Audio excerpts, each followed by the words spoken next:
علی رسولہ الکریم۔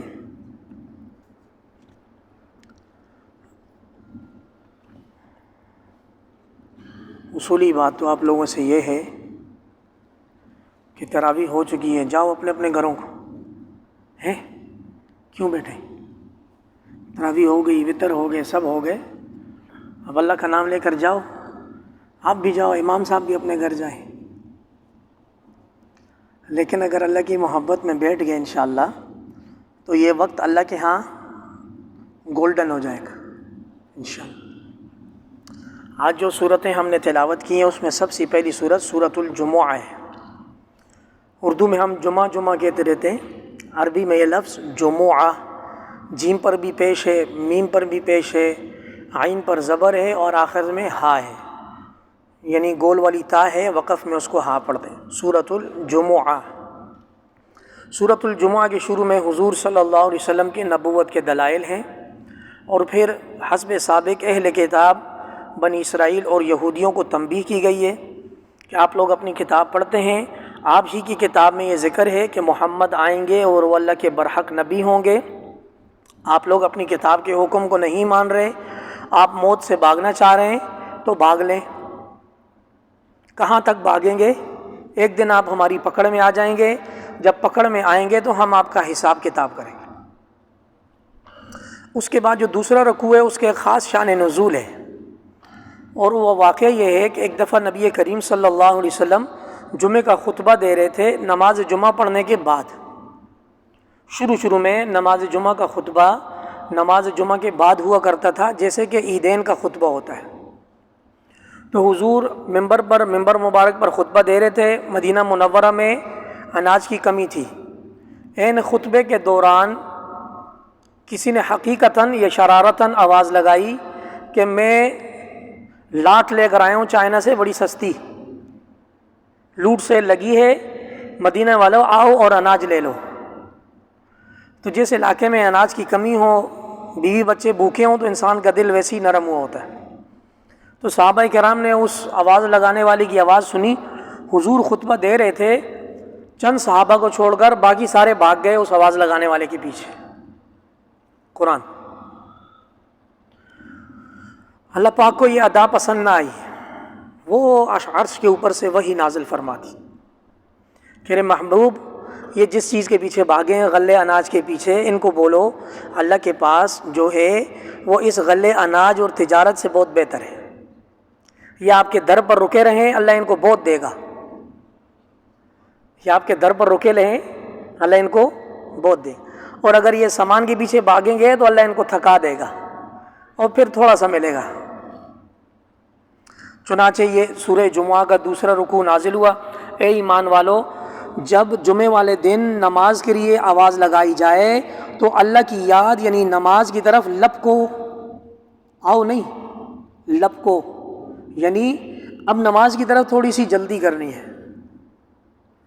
اگر دکان کا شٹر اٹھایا اس کو بٹھا دیں، آفس ہے، آپ کا سافٹ ویئر کھلا ہوا ہے، اس کو سب کو وائنڈ اپ کریں، بھائی اب نماز کا ٹائم ہو گیا۔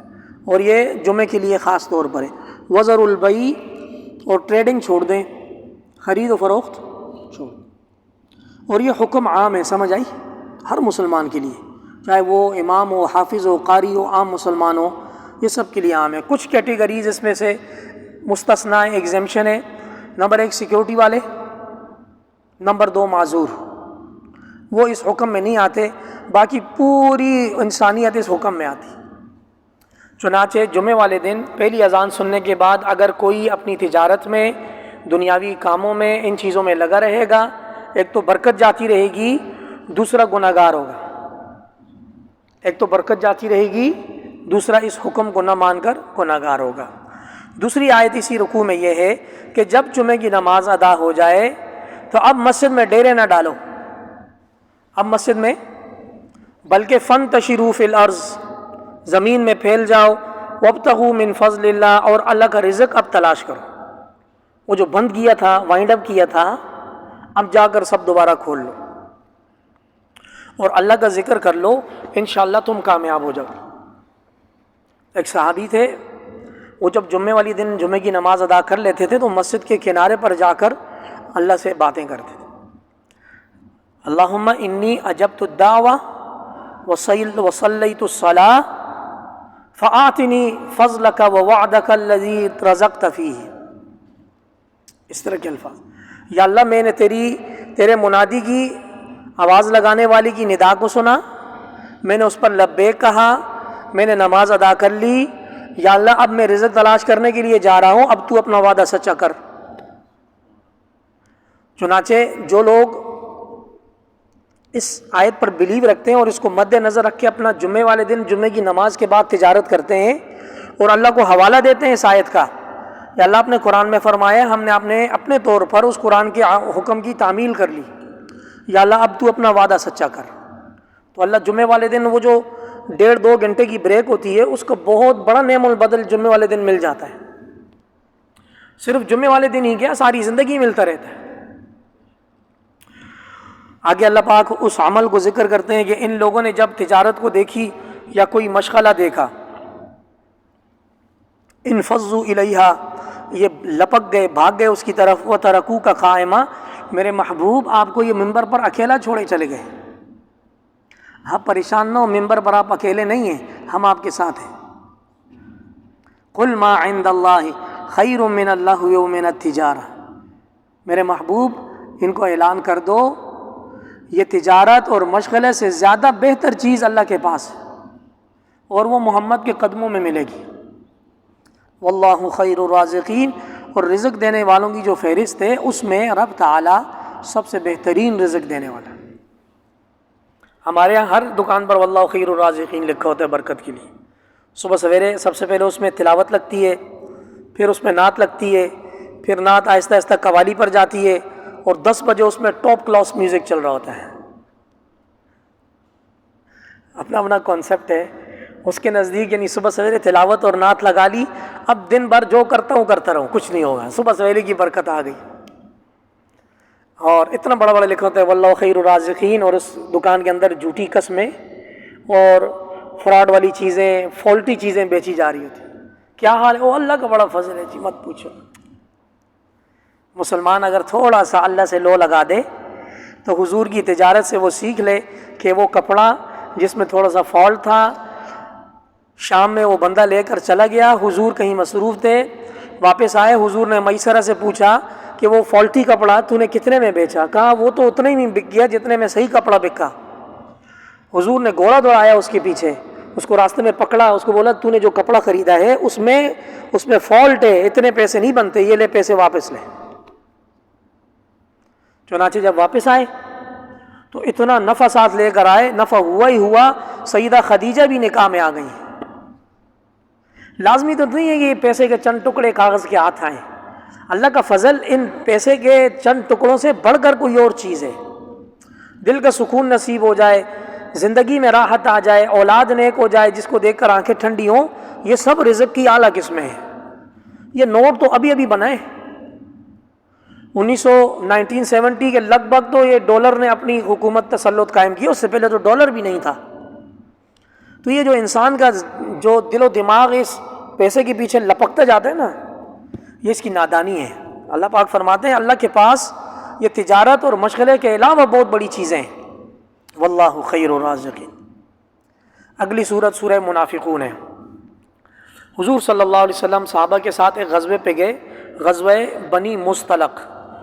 ان لوگوں نے معاہد شکنی کی تھی. حضور نے حقیقی ریاست مدینہ قائم کی تھی جس میں امن تھا، اور یہ شرط تھی کہ اہل مدینہ اور مضافات والے گڑبڑ نہیں کریں گے. انہوں نے گڑبڑ کی، حضور نے ان پر شب خون مارا، لڑائی ہوئی، ان میں سے کوئی بندے مارے گئے، کچھ ایمان لائے. اب واپس آ رہے تھے تو ایک جگہ پڑاؤ ڈالا. جب پڑاؤ ڈالا تو ایک مہاجر اور ایک انصاری صحابی کا پانی کے کسی معاملے میں پھڈا ہو گیا. تو میں ہو کر بات دینے پہ آ گئی. انصاری نے مہاجر کو دی اور مہاجر نے انصاری کو دے دی. تو حقیقت ہے یہ مسلمان معاشرے میں اگر لڑائی ہو جائے تو کوئی انوکھی بات نہیں ہے، وہ ہماری طرح کے انسان تھے، بلکہ ہم سے زیادہ غیرت مند انسان تھے. منٹ میں تو آگ لگتی تھی. تو اگر صحابہ کے درمیان اس طرح کی کسی بات پر لڑائی ہو گئی تو چونکہ وہ انسان تھے لہذا انسان سے ممکن ہے. دو سگے بھائیوں میں ایک دوسرے کے منہ توڑ دیتے ہیں وراثت کے معاملے پر، ہوتا ہی نہیں ہوتا ہے۔ تو وہ انصاری اور مہاجر صحابہ میں گڑبڑ ہو گئی، پھڈا ہو گیا۔ اب منافقین کا سردار عبداللہ بن ابی وہاں کھڑا تھا، اس کو موقع مل گیا، اس نے جلتی پر تیل پھینکا، بھائی دیکھو بھائی ہم تو صلح کرانے والے ہیں، ہم چاہتے ہیں پھڈا نہ ہو، نیچے سے ایک کو پن توڑ دی اور لڑائی ہو گئی۔ اس نے ایک بڑی غلط بات، بدبودار بات کر دی، تعصب پر مبنی بات۔ انصاری صحابہ کو بولا اور مہاجروں کو اپنے علاقے میں پناہ دو، یہ تم پر چڑھ چڑھ کر تمہیں ماریں گے، تم نے پناہ دی ان کو، یہ آج تمہیں ٹھوک رہے ہیں، مار رہے ہیں، لڑائی کر رہے ہیں، اور پناہ دو۔ دل ٹھنڈا کیا۔ اور اس سے بڑھ کر اگلی ایک خباثت کی بات کی کہ ہم اصل مدینہ والے ہیں اور یہ لوگ پردیسی ہیں، ہم اس غزوے سے مدینہ میں جا کر ہم ان ذلیل لوگوں کو نکالیں گے۔ یہ الفاظ ہے اس کے، لَيُخْرِجَنَّ الْأَعَزُّ مِنْهَا الْأَذَلَّ، کہ عزت والے جو مدینہ میں پہلے میں آباد ہیں، عزت والے مدینہ سے ذلت والوں کو نکالیں گے۔ اس نے یہ پھڈا شڈا تو ایک سائیڈ پر رہا، یہ جو بات کر دی یہ بری بات کر دی، اور یہ بات اس نے اپنے چیلوں کے درمیان کہی، منافقوں کا ایک ٹولہ ہوتا ہے نا، اس میں کر دی۔ آج کل کے زمانے میں تو منافقت کو سمجھانا اتنا آسان ہے، جس بھی مینجمنٹ میں جا کر آپ سانس لیں اندر سے پولیٹکس کی خوشبو آتی ہے، آدمی سمجھ جاتا ہے یار یہاں ٹھیک ٹھاک معاملہ خراب ہے، لہٰذا اس آفس سے اپنی عزت بچا کر باہر آ جاؤ۔ میرے سامعین میں دیکھ رہا ہوں خوب مزے مزے سے سو رہے ہیں، جو سو رہے ہیں اس کو میں کھڑا کروں گا، دائیں بائیں دیکھیں، جو سو رہا ہے نا اس کو تھوڑا بہت ٹھونگا شونگا ماریں۔ میں یہاں بیان کر رہا ہوں، وہاں سکینہ نازل ہو رہی ہے، ان کو جگائیں، پانی پلائیں، ان کو پانی پلائیں، آنکھوں پہ پانی ملیں۔ مزہ نہیں آتا، امام صاحب کو بھی نیند آئی ہے، میں بھی جا کے سوتا ہوں، پھر فرحان بھائی پانی دے دیں، سب پانی پئیں، تھوڑا تھوڑا درود شریف پڑھیں بھائی صلی اللہ علیہ وسلم، جزاک اللہ خیر۔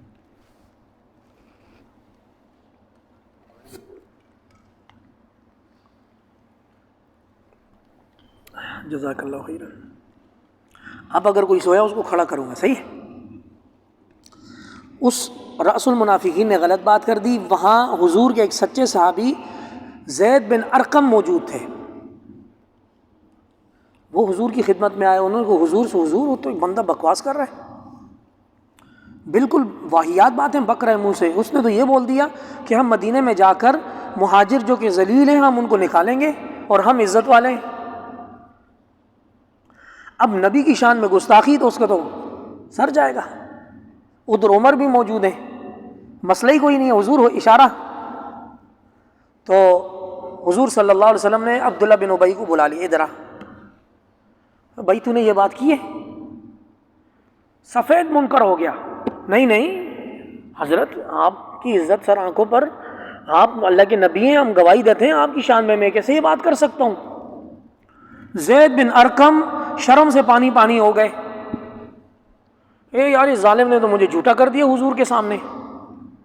اور معاملہ بھی یہی ہوا، حضور نے جب دیکھا وہ حضور کے سامنے مکر گیا، ابھی تک وحی نازل نہیں ہوئی، حضرت زید بن ارقم کو حضور نے فرمایا آپ کو غلط فہمی ہو گئی۔ اب زید بن ارقم دل کے اندر سے رو رہے ہیں، یہ میں اپنے کانوں سے سنا اس کی بکواس۔ چنانچہ زید بن ارقم کی دل کی کیفیت پر اللہ کو رحم آیا اور پوری سورہ منافقون نازل کر دی اور عجیب طریقے سے ابتدا کی ہے۔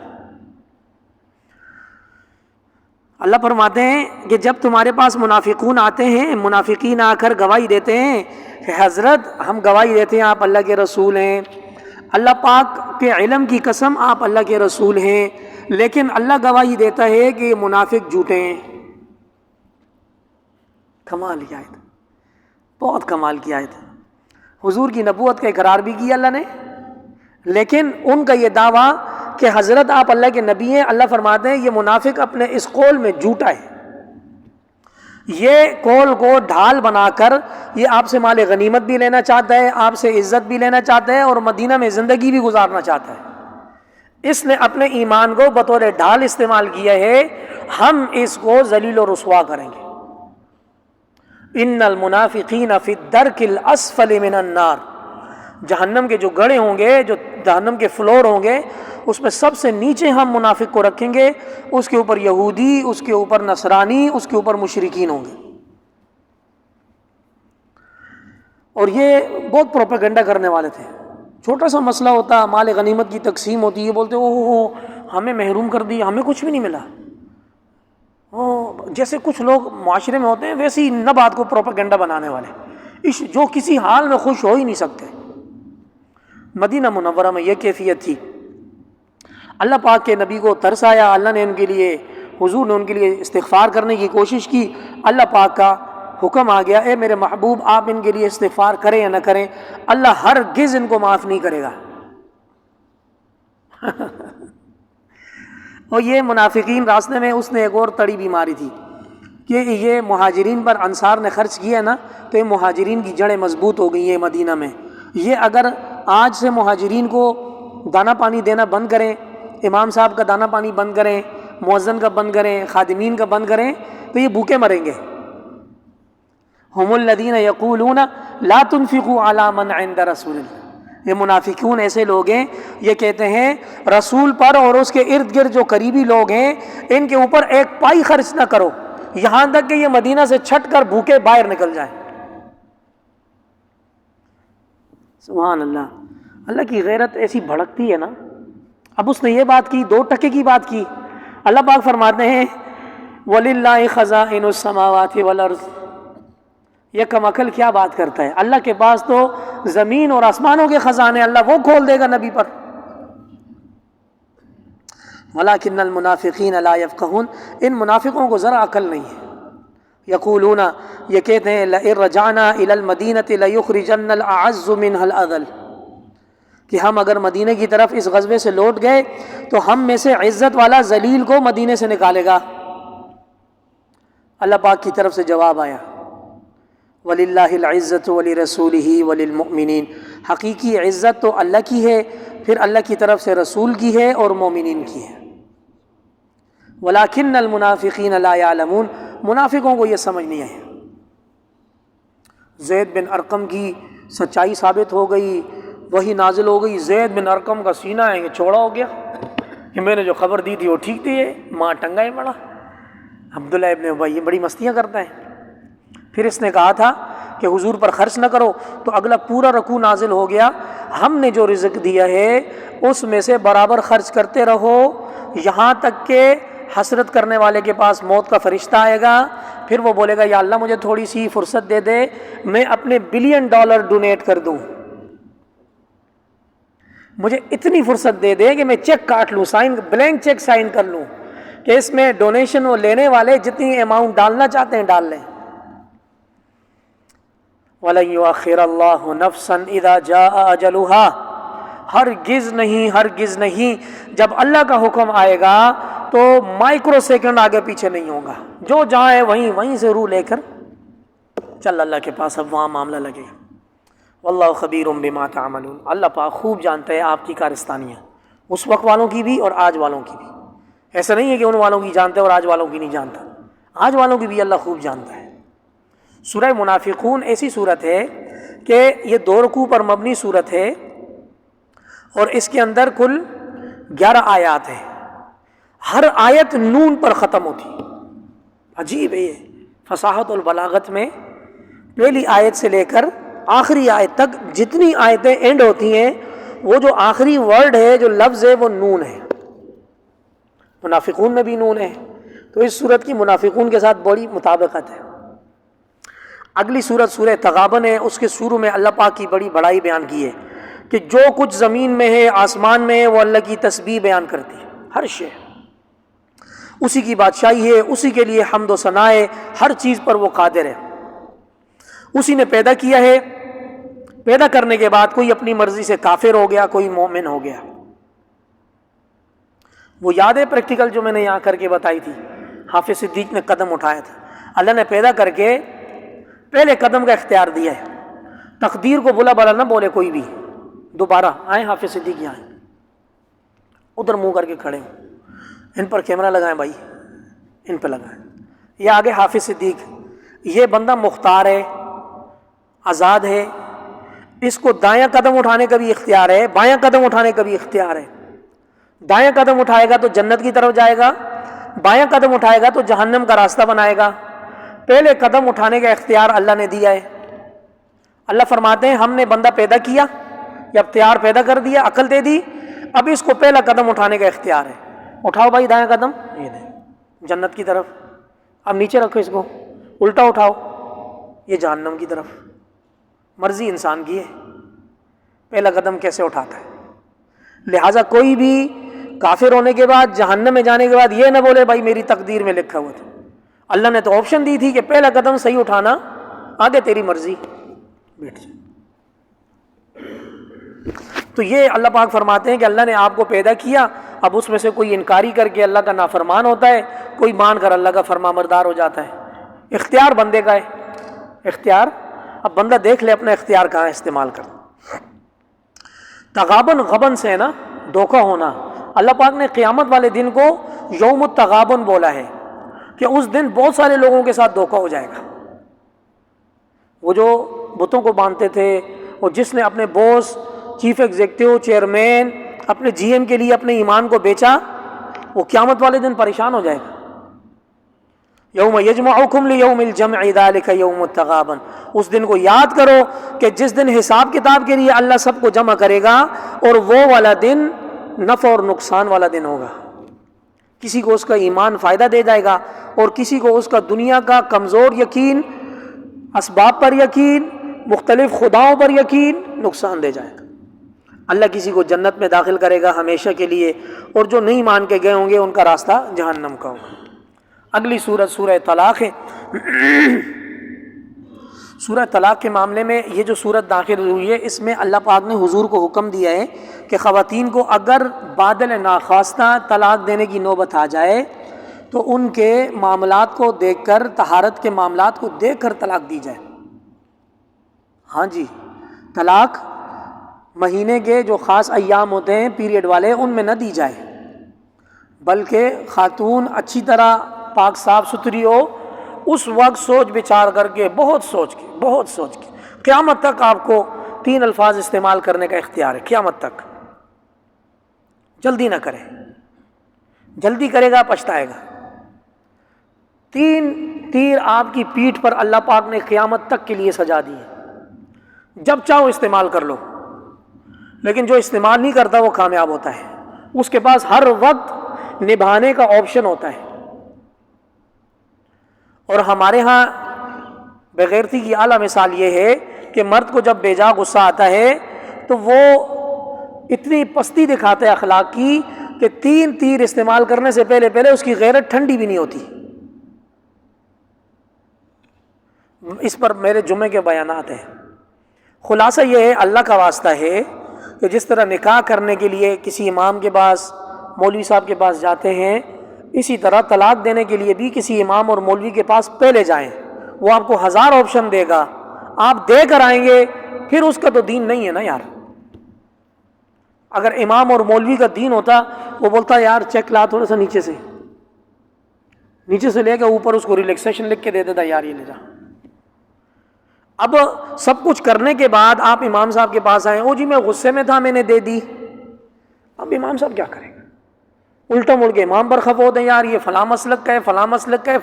او بھائی مسلک تو الگ رہا، امام نے بولا تھا بیوی کو طلاق دو، اب آ کر سارا نزلہ امام پر اترتا ہے، غلطی ساری اپنی، الٹا چور کوتوال کو ڈانٹے۔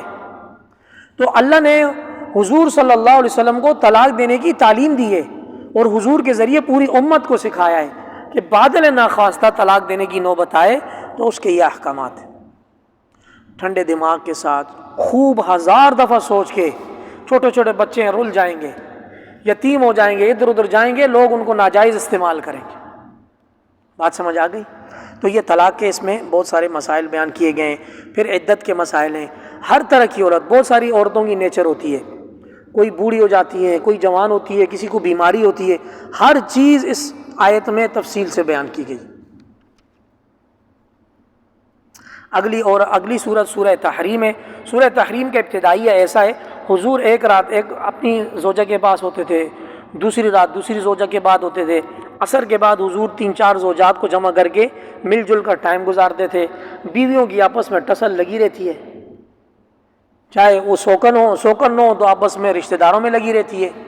تو حضور اپنی 2 ازواج مطہرات کے پاس گئے، ایک کے پاس شہد چکھا، دوسری 2 نے پلاننگ کی کہ حضور اگر ہمارے پاس آئیں تو ہم یہ پروپیگنڈا کریں گے، حضور ہمیں کسی چیز کی بو آ رہی ہے آپ کے پاس، تاکہ حضور فلاں عورت کے پاس شہد نہ کھائیں۔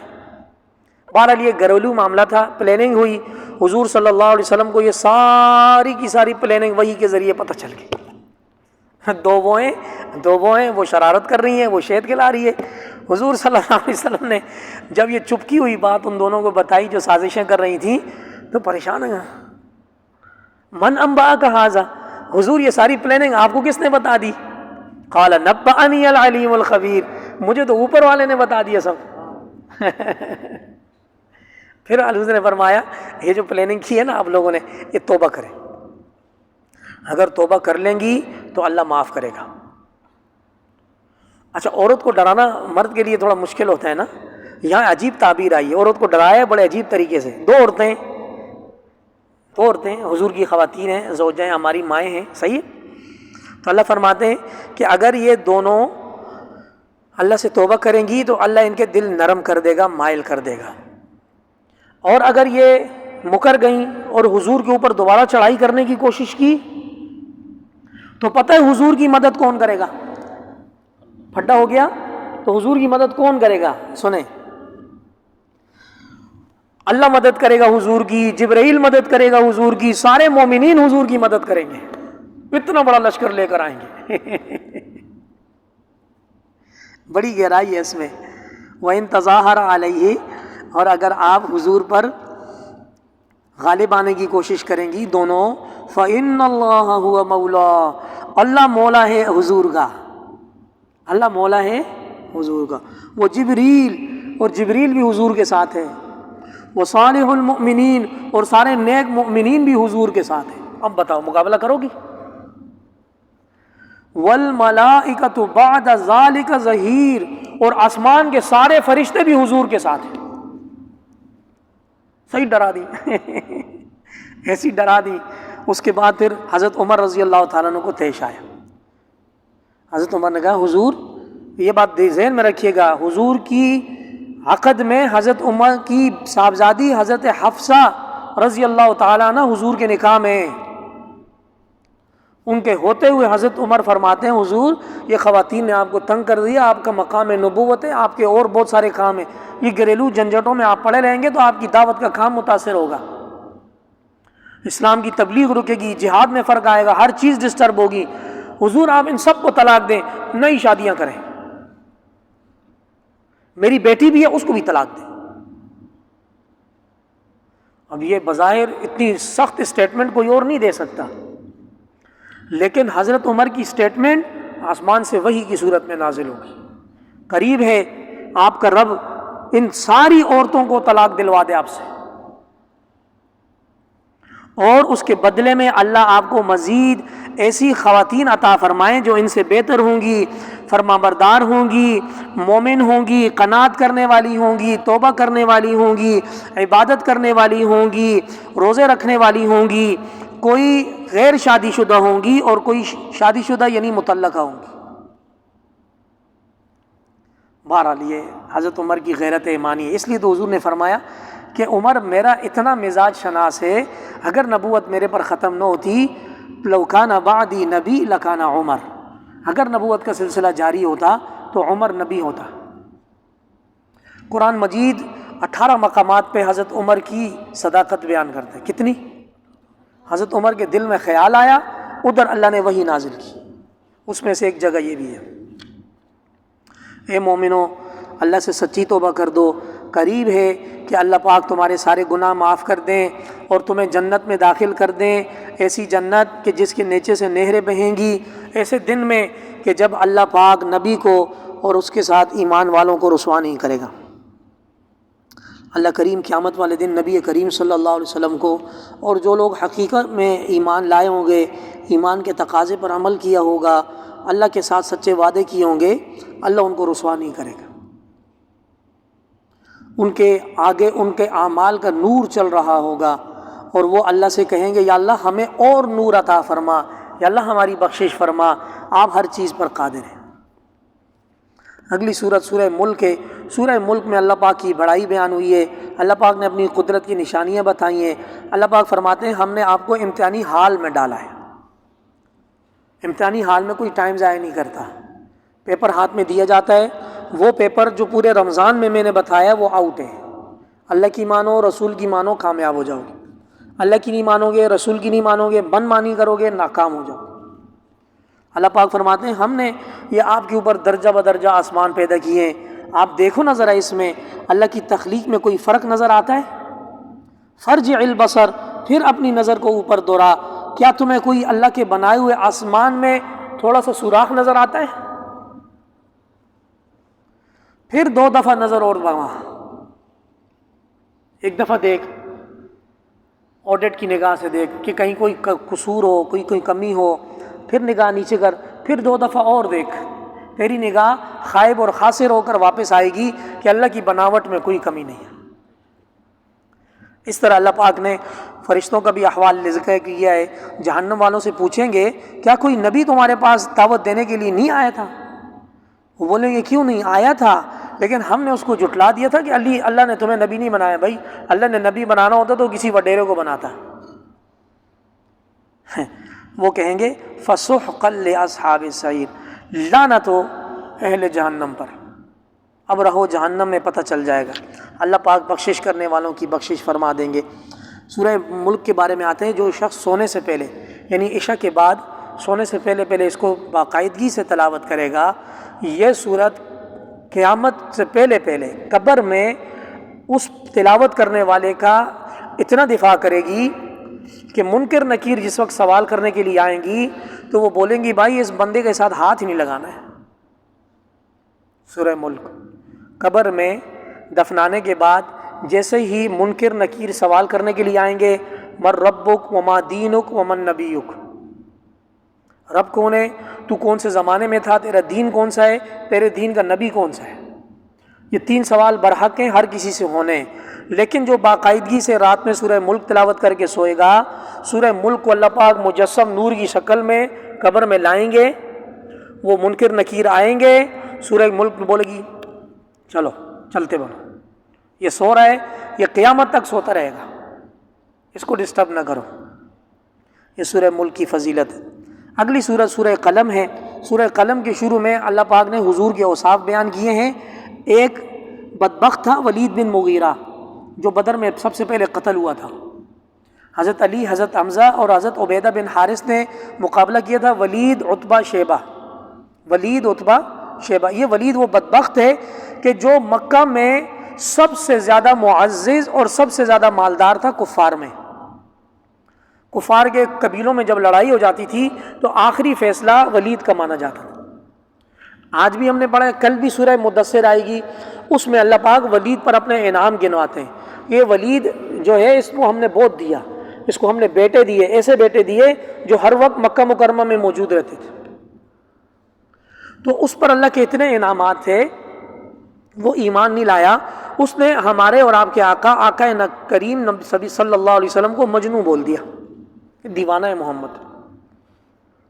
اور یہ بات یاد رکھیں، روح زمین پر جب کبھی بھی بندہ حضور کی شان کے مقابلے میں آیا ہے تو اللہ کریم نے مخلوق کو ہٹا کر خود اس بدبخت کے مقابلے میں آ کر مقابلہ کیا ہے۔ بھائی مخلوق آپ ہٹ جاؤ، اس کو ہم دیکھتے ہیں۔ کبھی بھی حضور کے مقابلے میں آنے کی کوئی بھی کوشش نہ کرے۔ مسلمان کی تو پہنچ سے ہی باہر ہے نا، مسلمان تو سوچ ہی نہیں سکتا۔ میرا یہ پیغام ان کفار کے لیے ہے کہ جو حضور کی موقع بہ موقع توہین کرنے کی کوشش کرتے ہیں۔ حضور کی جو توہین کرنے کی کوشش کرتا ہے وہ خود ذلت کی پستیوں میں گر جاتا ہے۔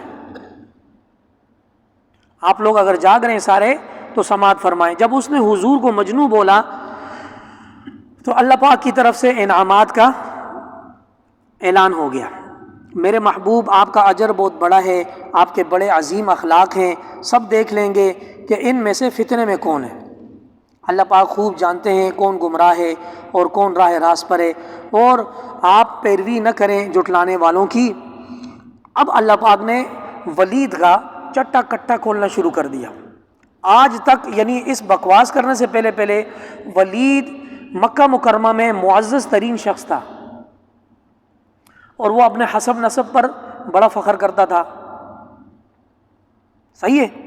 اب اس نے حضور کی شان میں گستاخی کی تو اللہ نے اس کے کوئی راز کھول دیے، ایسا راز کھول دیا کہ ولید مکہ میں دوبارہ سر نہیں اٹھا سکا۔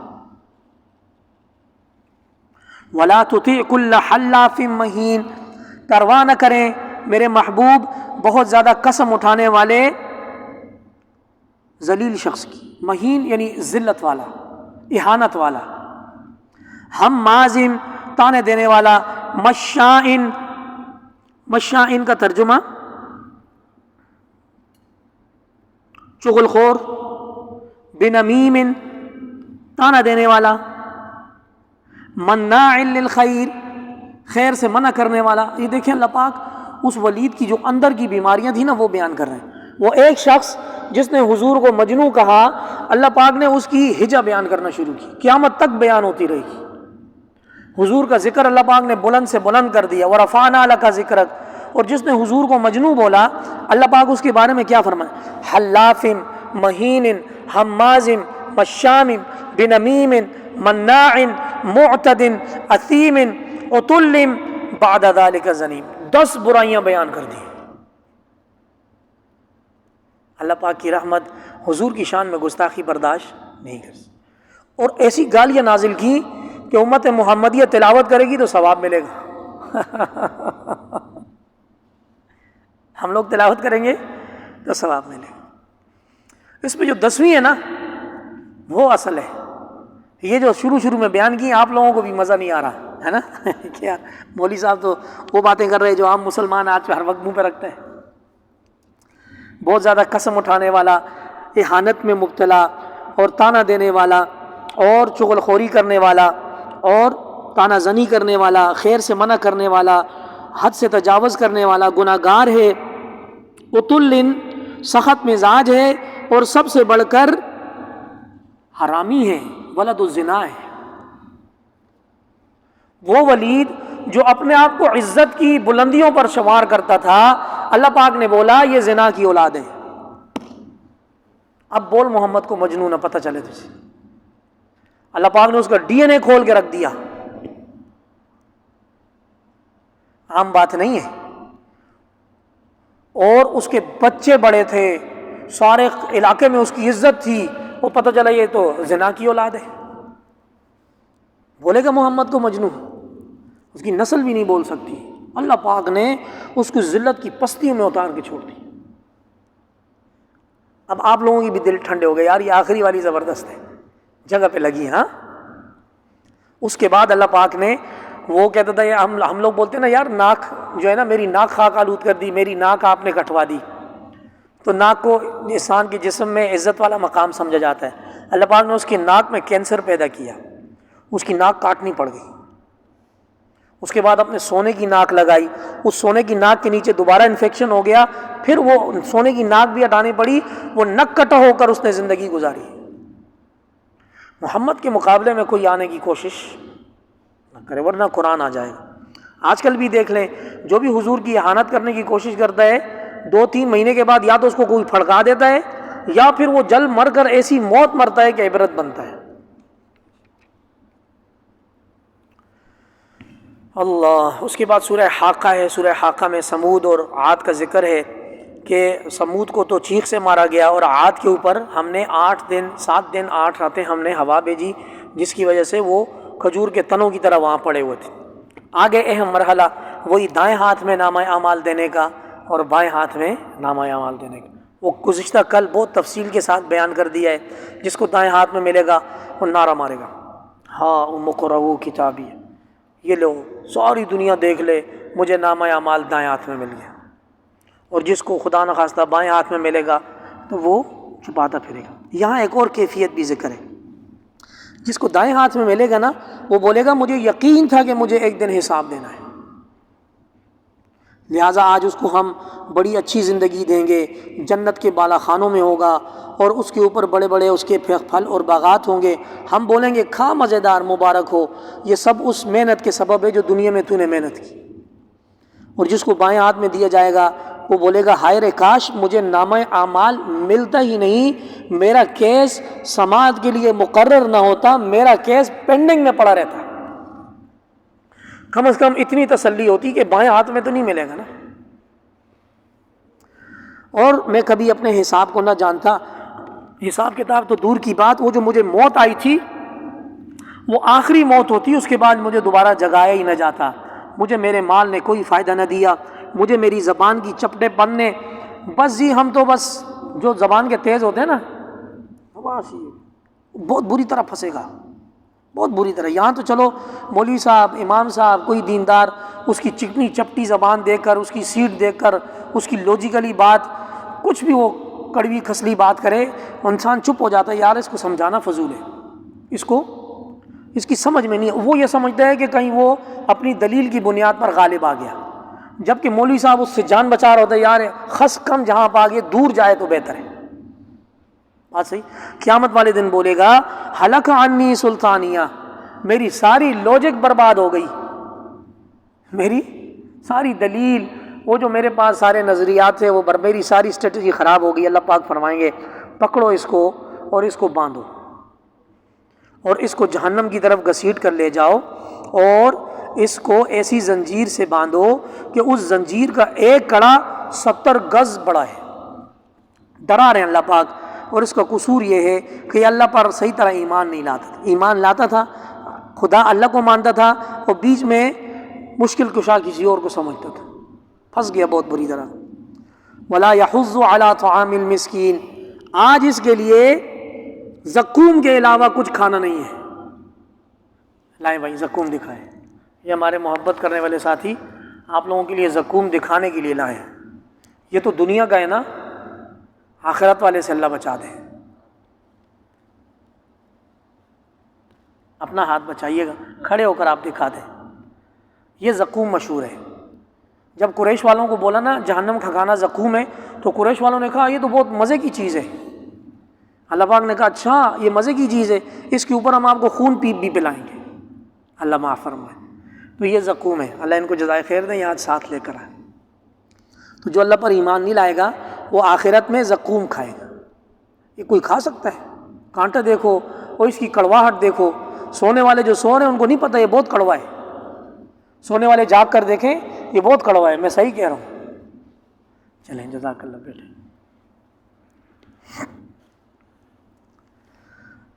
اس کے بعد سورہ معارج کے بعد سورہ نوح ہے۔ نوح علیہ السلام کو اللہ نے 1500 سال زندگی دی، کتابوں میں لکھا ہے، جس میں سے 950 سال تبلیغ کی، 3 پیڑھیوں کو تبلیغ کی، دادا کو کی، بیٹا کو کی، پوتے کو کی، منواتے رہے، یا اللہ مان لو، اللہ پاک معاف کرے گا، یا اللہ میں نے اپنی قوم کو صبح شام پکارا، وہ میری دعوت سے بھاگتے رہے، میں نے جب بھی ان کو پکارا کہ آپ اللہ کو معاف کریں گے، انہوں نے اپنی انگلیاں کانوں میں رکھ دیں اور اپنے چہروں سے چھپا دیا، یار یہ مولوی صاحب دماغ کھانے آ گیا، یار یہ مولوی صاحب چندہ مانگنے کے لیے، دماغ کھانے کے لیے آ گیا، یار اس سے جان چھڑاؤ یار، اور یہ اپنے چہرے ایسے چھپاتے رہے اور اصرار کیا، انہوں نے تکبر کیا، یا اللہ میں بھی باز نہیں آیا۔ نوح علیہ السلام اپنا دکھڑا رکھ رہے ہیں اللہ کے سامنے، یا اللہ میں نہیں باز نہیں آیا، میں نے چیخیں مارنا شروع کر دی، جہاں کھڑا ہوتا بولتا لوگوں کلمہ پڑھ لو کامیاب ہو جاؤ گے، لا الہ الا اللہ تفلحو، اللہ کی وحدانیت کا اقرار کر لو مان لو گے۔ پھر یا اللہ میں نے اعلان بھی کیا اور خفیہ طریقے سے، ہر طریقے سے میں بولتا رہا کہ اپنے رب سے توبہ کرو، وہ بہت بخشنے والا ہے، وہ تم پر بخشش کی وجہ سے آسمان سے پانی بھیجے گا، تمہیں مال دے گا، بیٹے دے گا، تمہارے لیے جنات بنائے گا، یعنی تمہاری کھیتی باڑی بنائے گا، اور اس میں اللہ پاک تم لوگوں کے لیے نہر جاری کرے گا۔ اے لوگوں تمہیں کیا ہو گیا، تم اللہ کی عزت نہیں کرتے؟ اللہ نے تو تمہیں نسل در نسل پیدا کیا ہے، کوئی سفید ہے، کوئی گورا ہے، کوئی کالا ہے، یہ سب اللہ نے تم لوگوں کو پیدا کیا ہے۔ اور یہ نہیں دیکھتے کہ اللہ نے آسمان کو کیسے پیدا کیا ہے، اللہ نے چاند کو بیچ میں چمکتا ہوا نور بنایا ہے، اور اللہ پاک نے سورج کو سراج بنایا ہے۔ یہ ساری دعوتیں دیں، انہوں نے کہا یار نوح آپ کی بات سمجھ نہیں آ رہی، انہوں نے کہا نوح کو چھوڑو، اور جو 5 خدا ہیں ود، سواع، یغوث، یعوق اور نصر، یہ 5 ان کے بت تھے. کہا ان کو نہیں چھوڑنا، نوح کی بات اپنی جگہ پر غلط ہے، ان کو نہیں چھوڑنا.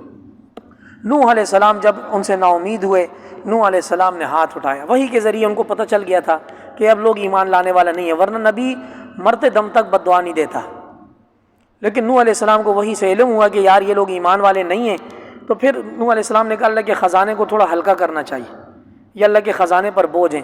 یا اللہ زمین پر کافروں کی کوئی بستی نہ چھوڑ.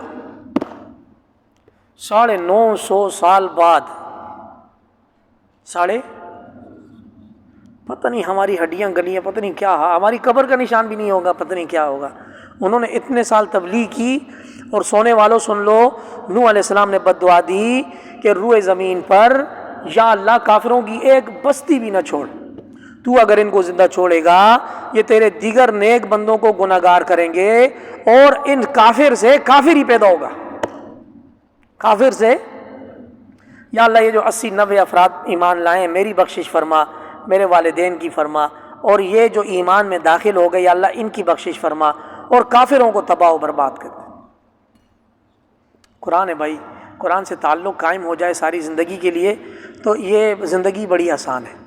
قرآن سے آپ تعلق قائم کریں، آپ میری بات پر یقین کریں گے، فرقہ واریت کے عذاب سے، تنگ نظری سے، ہزاروں چیزوں سے آپ کی جان چھوٹے گی. یہ قرآن سیدھا ہے، یہ اللہ کا نازل کیا ہوا ہے نا، اس میں مخلوق کی کوئی دخل اندازی نہیں ہے. آپ اس کو پڑھیں، آپ گواہی دیں یا اللہ یہ تیرا کلام برحق ہے، یا اللہ میری رہنمائی فرما. اللہ پاک اس پرفتن دور میں ہاتھ پکڑ کر آپ کی رہنمائی فرمائیں. شرط یہ ہے کہ قرآن کے ساتھ تعلق، فارمیلٹی نو. فارمیلٹی کیا ہے؟ پکڑا، وہ اوپر رکھ دیا.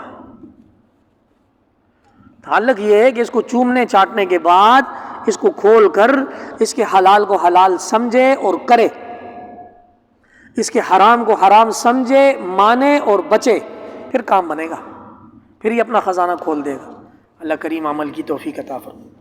آمین. فللہ الحمد رب السماوات ورب الارض رب العالمین، وَلَهُ الْكِبْرِيَاءُ فِي السَّمَاوَاتِ